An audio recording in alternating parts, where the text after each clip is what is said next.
वसलेले मांडवे माझे गाव, बर्डीनाथाच्या पायथ्याशी वसलेले मांडवे माझे गाव.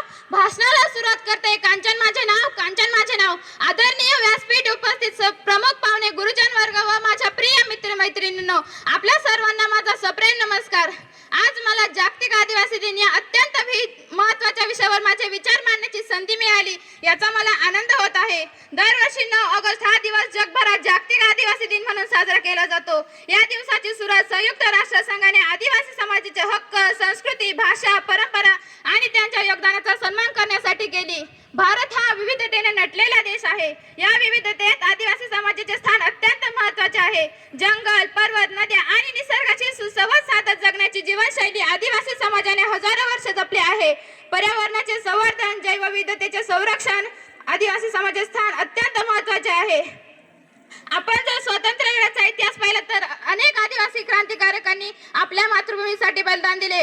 बिरसा मुंडा, तंटा बिल्लो, राघोजी भांगरे, बाबूराव शेडमाके, वीर नारायण सिंह, अल्लुरी सीताराम राजू यांसारख्या अनेक क्रांतिकारकांनी अन्यायाविरुद्ध संघर्ष करून इतिहास घडवला. त्यांच्या शौर्याचा आणि त्यागाचा आपण सदैव अभिमान बाळगला पाहिजे. मित्रांनो, आजचा काळ हा ज्ञान आणि तंत्रज्ञानाचा आहे. कृत्रिम बुद्धिमत्ता, संगणक आणि डिजिटल माध्यमे वेगाने विकसित होत आहेत. या नव्या युगात आदिवासी समाजाने आपली भाषा, परंपरा, लोककथा, गाणी, कला आणि त्यांचे पारंपरिक ज्ञान जतन करून आधुनिक तंत्रज्ञानाचा वापर करणे आवश्यक आहे. विद्यार्थी म्हणून आपली काही महत्त्वाची कर्तव्ये आहेत. आपण आदिवासी संस्कृतीचा आदर केला पाहिजे. सर्व धर्म, जाती आणि समाजाविषयी समानतेची भावना ठेवली पाहिजे. पर्यावरणाचे रक्षण केले पाहिजे.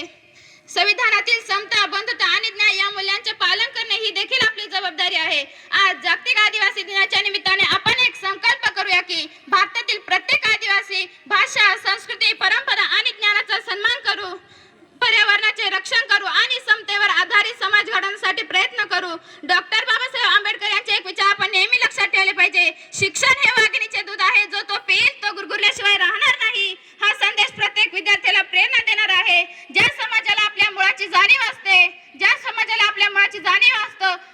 असते, तो समाज कधी भविष्य घडवण्याची ताकद ठेवतो. आणि ज्या राष्ट्राला आपल्या वारशाचा अभिमान असतो, ते राष्ट्र कधीही सांस्कृतिक दृष्टीने गरीब होत नाही. शेवटी माझ्या भाषणाचा समारोप यावेळी करते.